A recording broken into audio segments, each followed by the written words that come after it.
सत्ता पाने के लिए चौकीदार चिल्लाया घोटाला घोटाला घोटाला, 2G घोटाला, कोयला घोटाला, कॉमनवेल्थ घोटाला। लेकिन हुआ क्या?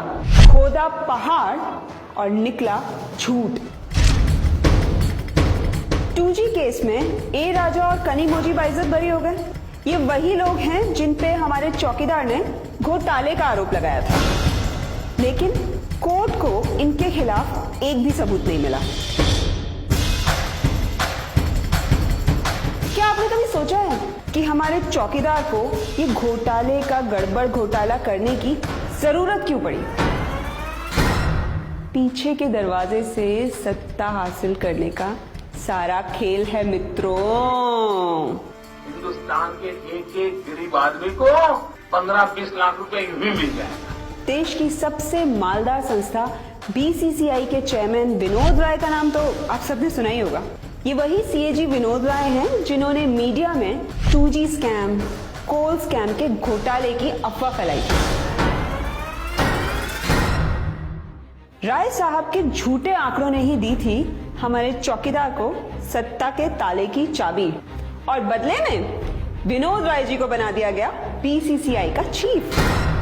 वैसे चौकीदार को प्रधान फेकू बनाने में सुप्रीम कोर्ट के रिटायर्ड जज RM लोढ़ा का भी बड़ा योगदान है। लोढ़ा साहब ने भी चौकीदार की राजनीतिक दुकान सजाने में बड़ी मदद की। चौकीदार की सरकार ने हलफनामा दिया और लोढ़ा साहब ने निजी कंपनियों का पक्ष सुने बिना ही 214 कोल ब्लॉक्स के आवंटन को रद्द कर दिया, और बदले में लोढ़ा साहब को मिला बीसीसीआई सुधार कमेटी के चीफ का पद।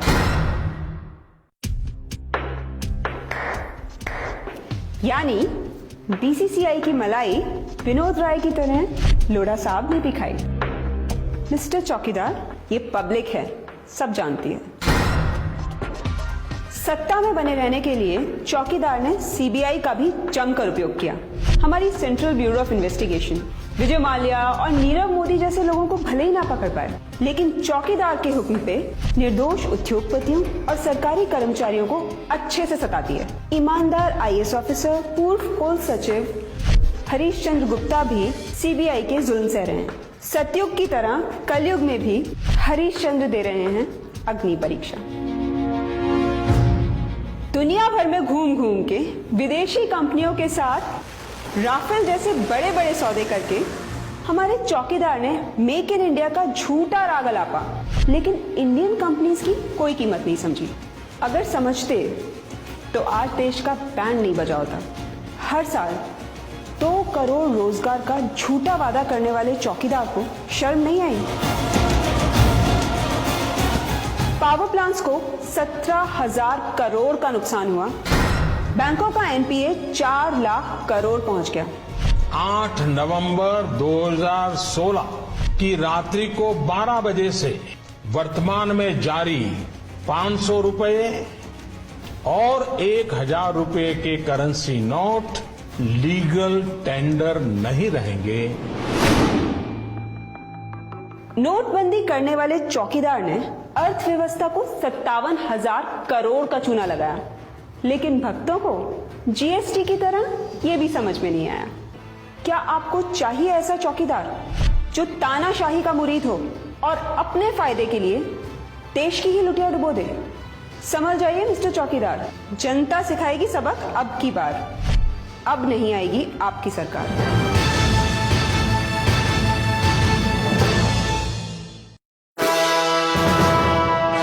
देश का चौकीदार चोर है, जुमलेबाज है, ये तो हमें नहीं पता, लेकिन ये चौकीदार धोखेबाज जरूर है।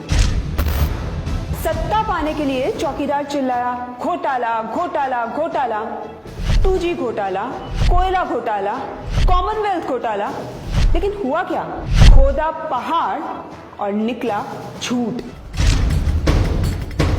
2G केस में ए राजा और कनी मोजी बाइज्जत बरी हो गए। ये वही लोग हैं जिन पे हमारे चौकीदार ने घोटाले का आरोप लगाया था, लेकिन कोर्ट को इनके खिलाफ एक भी सबूत नहीं मिला। क्या आपने कभी सोचा है कि हमारे चौकीदार को ये घोटाले का गड़बड़ घोटाला करने की जरूरत क्यों पड़ी। पीछे के दरवाजे से सत्ता हासिल करने का सारा खेल है मित्रों। हिंदुस्तान के एक एक गरीब आदमी को 15-20 लाख रुपए यूं ही मिल जाएगा। देश की सबसे मालदार संस्था बीसीसीआई के चेयरमैन विनोद राय का नाम तो आप सबने सुना ही होगा। ये वही सीएजी विनोद राय हैं जिन्होंने मीडिया में 2G स्कैम, कोल स्कैम के घोटाले की अफवाह फैलाई थी।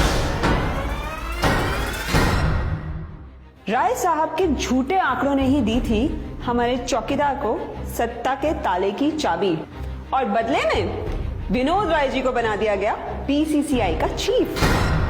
वैसे चौकीदार को प्रधान फेको बनाने में सुप्रीम कोर्ट के रिटायर्ड जज RM लोढ़ा का भी बड़ा योगदान है। लोढ़ा साहब ने भी चौकीदार की राजनीतिक दुकान सजाने में बड़ी मदद की। चौकीदार की सरकार ने हलफनामा दिया और लोढ़ा साहब ने निजी कंपनियों का पक्ष सुने बिना ही 214 कोल ब्लॉक्स के आवंटन को रद्द कर दिया, और बदले में लोढ़ा साहब को मिला बीसीसीआई सुधार कमेटी के चीफ का पद।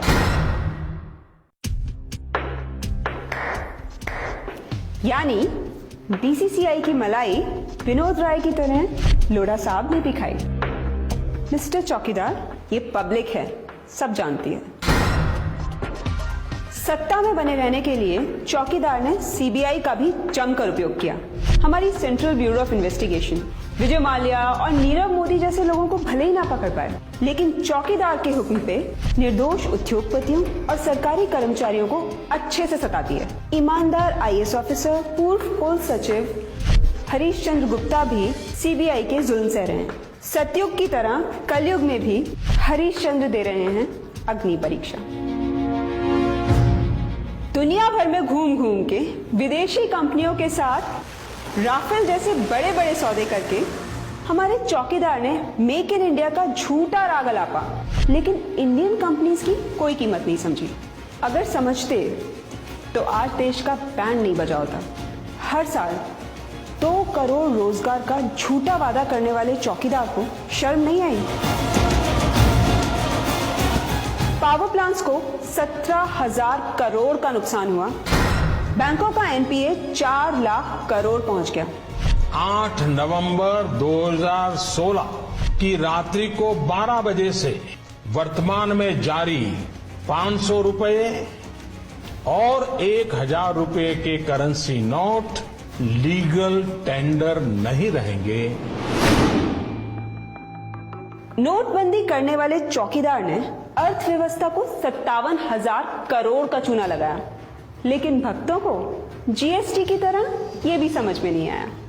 क्या आपको चाहिए ऐसा चौकीदार जो तानाशाही का मुरीद हो और अपने फायदे के लिए देश की ही लुटिया डुबो दे? समझ जाइए मिस्टर चौकीदार, जनता सिखाएगी सबक अब की बार।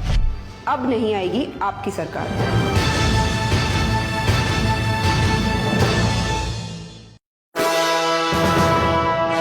देश का चौकीदार चोर है, जुमलेबाज है, ये तो हमें नहीं पता, लेकिन ये चौकीदार धोखेबाज जरूर है।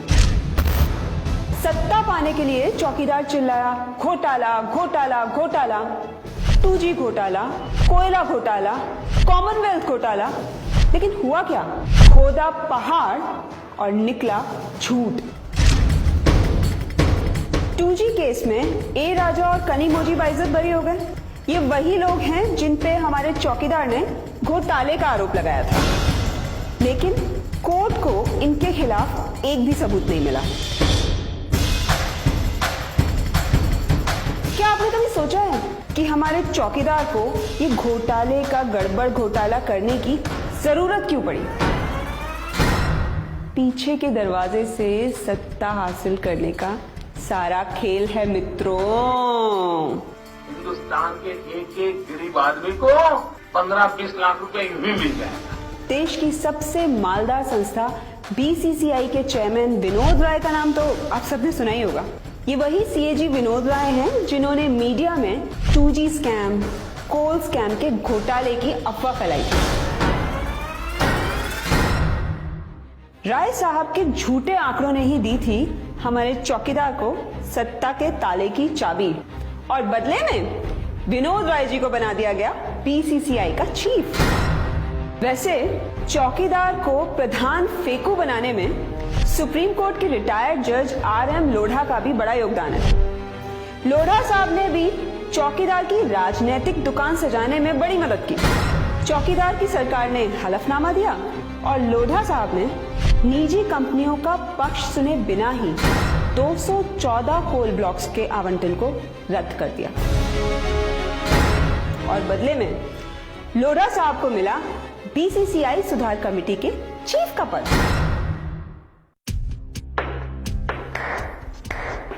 यानी बीसीसीआई की मलाई विनोद राय की तरह लोढ़ा साहब ने भी खाई। मिस्टर चौकीदार, ये पब्लिक है, सब जानती है। सत्ता में बने रहने के लिए चौकीदार ने सीबीआई का भी जमकर उपयोग किया।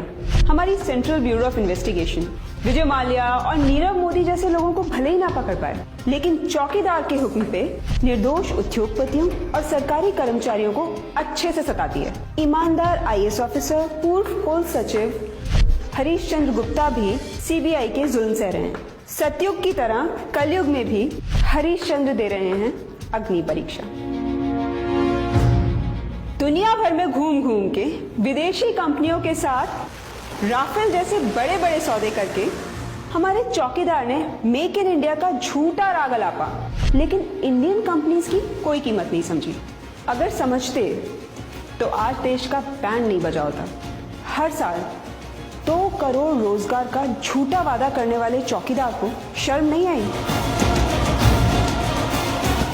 पावर प्लांट्स को 17,000 करोड़ का नुकसान हुआ। बैंकों का एनपीए 4 लाख करोड़ पहुंच गया। 8 नवंबर 2016 की रात्रि को 12 बजे से वर्तमान में जारी 500 रुपए और 1,000 रुपए के करेंसी नोट लीगल टेंडर नहीं रहेंगे। नोटबंदी करने वाले चौकीदार ने अर्थव्यवस्था को 57,000 करोड़ का चूना लगाया, लेकिन भक्तों को जीएसटी की तरह यह भी समझ में नहीं आया। क्या आपको चाहिए ऐसा चौकीदार जो तानाशाही का मुरीद हो और अपने फायदे के लिए देश की ही लुटिया डुबो दे? समझ जाइए मिस्टर चौकीदार, जनता सिखाएगी सबक अब की बार। अब नहीं आएगी आपकी सरकार।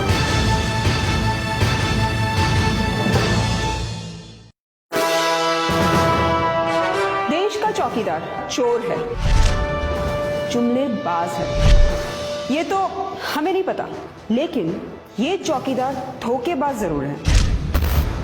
सत्ता पाने के लिए चौकीदार चिल्लाया घोटाला घोटाला घोटाला, 2G घोटाला, कोयला घोटाला, कॉमनवेल्थ घोटाला, लेकिन हुआ क्या? खोदा पहाड़ और निकला झूठ। 2G केस में ए राजा और कनी मोजी बाइज्जत बरी हो गए।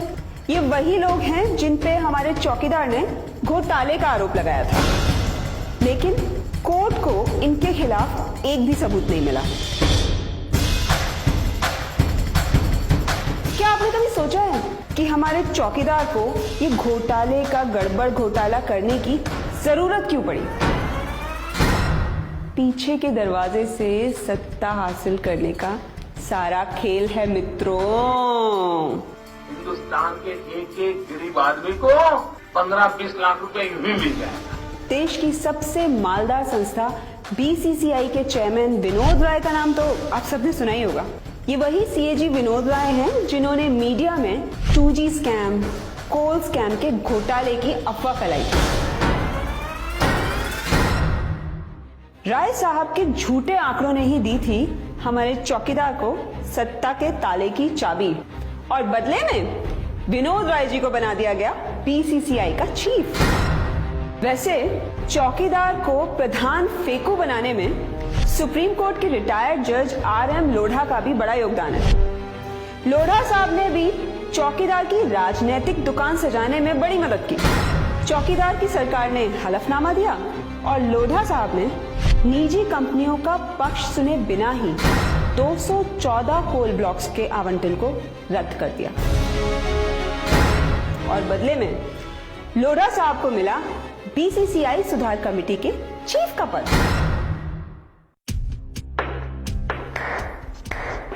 यानी बीसीसीआई की मलाई विनोद राय की तरह लोढ़ा साहब ने भी खाई। मिस्टर चौकीदार, ये पब्लिक है, सब जानती है। सत्ता में बने रहने के लिए चौकीदार ने सीबीआई का भी जमकर उपयोग किया। हमारी central bureau of investigation Vijay Mallya और नीरव मोदी जैसे लोगों को भले ही ना पकड़ पाए, लेकिन